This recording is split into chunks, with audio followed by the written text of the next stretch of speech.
4-0. That's more like it. That's the Galatasaray that we wanted to see. Hey, I'm Brad. Welcome back to the Galatasaray Show. Today, we're going to talk about the match and then talk about why this game was so much different than the Çorum game. So, we had to go away to Erzurum, fly all the way across to Turkey. I'm so glad we had this fixture this early in the season, because if you're not familiar with Turkey, Erzurum gets really cold really fast. So by the time October comes here, you don't want to go. Sorry if you live there, but it's cold and I don't like cold weather. So off we go to our second promoted team in a row to start the season. And it does not take long. We get the ball into the box. Here it is. It bounces around a little bit, and Sallai slots it away. The Hungarian gets his first goal of the season. Exactly the kind of start you want. Being away after that draw last week, great for our confidence. Then 9 minutes later, Osimhen, here it is, the great assist. Yunus scores. Now it's 2-0. But what does this do? This is getting Osimhen involved in the offense. You know how hungry he is. And this is great for Yunus. Last week, he was so close to scoring, so close with those late goals that would have won us the game. And you know that is going to bother you, because when you're that close, maybe you think you're snake bit or just unlucky or something. So I think it's great for that young man's confidence to get that goal and help him even more going forward this season, because he's going to be such an important player for us. And then right before halftime, tell me, when are goalkeepers going to learn? We've seen this in the Champions League. We've seen it time and time again in the league. The goalkeeper, the defender, lazy pass, Osimhen, he's just waiting for it. He pounces on it, cleanly, calmly slots it away to go into halftime, 3-0. Night and day to what we saw against Çorum. The energy they had, the confidence that they had. It was just a beautiful half of football. Barsh, I think, played really well. Urjan didn't have to do a whole lot. I really did like where Lemina slotted into the starting lineup. He kind of played as a playmaking 10 in the start, but you saw him kind of drift back, which allowed Sallai to come forward into the offense a little bit more. A great piece of lineup building by Okan. Now, the big news here was that Sané was not in the starting lineup. Okan talked about this before the match, but I don't know how you can't look at it as benching. He didn't play great last week. The shots he had didn't look like he was playing with conviction. He looked a little disinterested to me, and we've seen that with him. In the big games, he can be great. And in these type of games, he can be a little bit not as engaged as probably he should be. And so we saw this when he transferred in. He had to sit down until he could press like Okan wanted him to.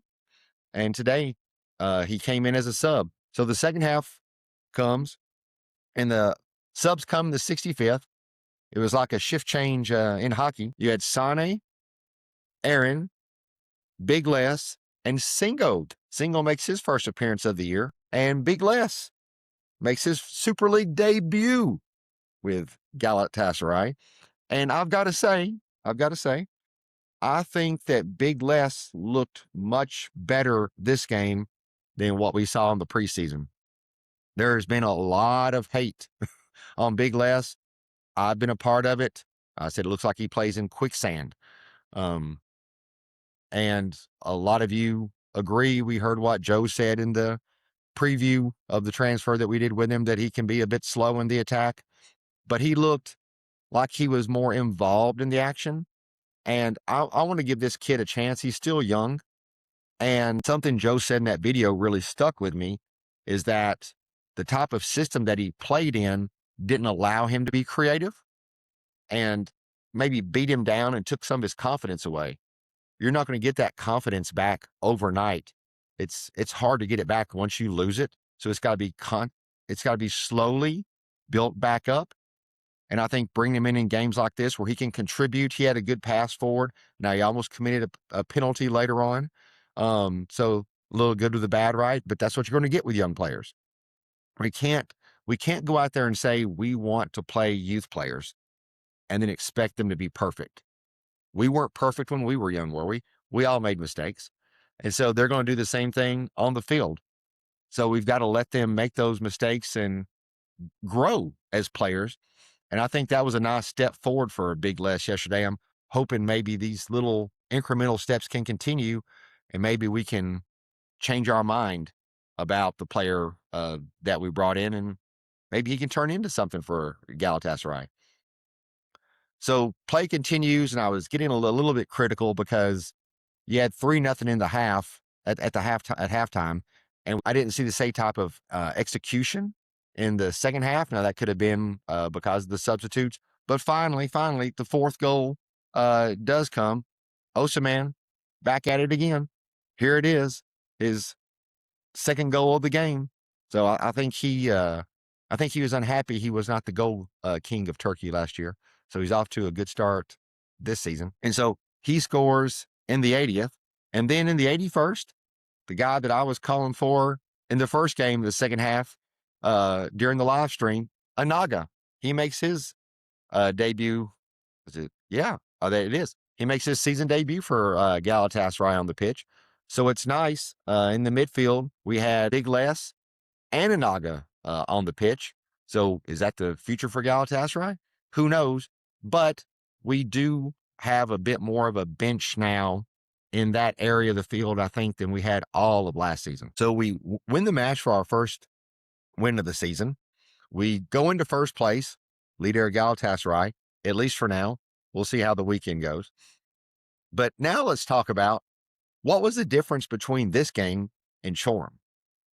Let's look again at what Osimhen said after the draw last week. Just like I said earlier, this is a wake-up call for everyone at the club, including the players, the staffs, everybody. I think. So what does that tell you? Osimhen's calling out management. That means he's thinking about the transfers. And we've said it before on the show, and you know it's true, that the players look around the locker room and see no transfers are coming in. They see the other teams making transfers. That's got to bother them. Their mind doesn't need to be on transfers. Their mind just needs to be on playing football. And I think something as simple as the Batrakov transfer coming in sent the message to the team that we're trying to do great things this season, that the management is engaged and trying to make the team better.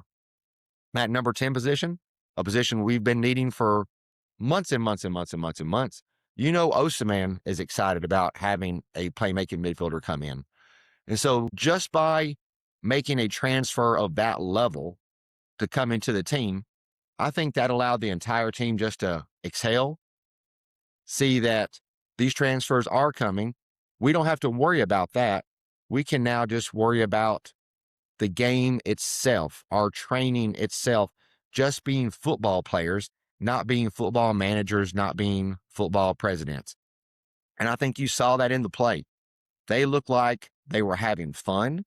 They looked looser out there. They seemed to be enjoying themselves more. That looked more like a championship level team performance, not just in their play, but in their mentality of that game. Which team is the real Galatasaray? Was it the Çorum or was it the one against Erzurum? And remember, many people said this team, as it stands, should be good enough for the league. And we saw it there. That team took Erzurum apart, and the only transfer that we've made this season was Big Les, who played like half an hour. So this is basically the exact same team we had last year that was able to do this. So if this is the case, and we bring in Batrakov into this offense, and we bring in another winger, and we bring in a backup defender, and maybe one more player, what is this team going to be capable of? And I think it goes exactly back to what the management has said, and we've just all been doubting them with the transfer Lerner Day, is they're trying to build a Champions League level team. I think that's why we haven't seen Barsh be sold. That's why Davidson isn't gone. That's why we heard Lemina was out this week, but all of a sudden he finds himself in the starting lineup in a totally different position. And these are the type of things that can really engage players. Last year, after the Istanbulspor Cup game, Lemina played in the back four for the first time, right? He was walking down the press line. I asked him, how do you like playing in the back? He said, I'm like Sergio Ramos. He seemed to really enjoy and revel in playing in that different position. And I think what we saw yesterday helped him be engaged a little bit more. So moving these guys around, bringing in new blood, the reboot this team needs to bring new energy, focus, and hunger back into it. I think we're starting to see it. And I think good days are ahead of us.